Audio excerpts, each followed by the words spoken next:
নমস্কার। আজকে একটা দারুণ রেসিপি করতে চলেছি। তো আজকে দেখো রেসিপি কি বানাবো। সময়টা আমি খুব হাত দিয়ে ভালো করে আমি একটু ঘি দিয়ে দেবো। আমি সময়টা ভেজে নেবো, বলে দেবো। এখানে নিয়েছি চিনি, তারপর আছে এলাচ, দুটো ডিম, দুধ। তো আমি একটা ডিম ভেঙে দিই। এবার আমি দিয়ে দেবো গুঁড়ো দুধ, এলাচ, চিনি, একটু পরিমাণে নুন। এটা আমি সাইড করে দিয়েছিলাম ভিজতে দেওয়ার জন্য। গোল গোল এই ঢাকনাটায় আমি একটু ঘি বুলিয়ে নিয়েছি।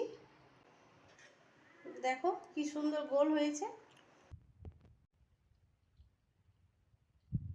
খেয়ে বলবো কেমন হয়েছে।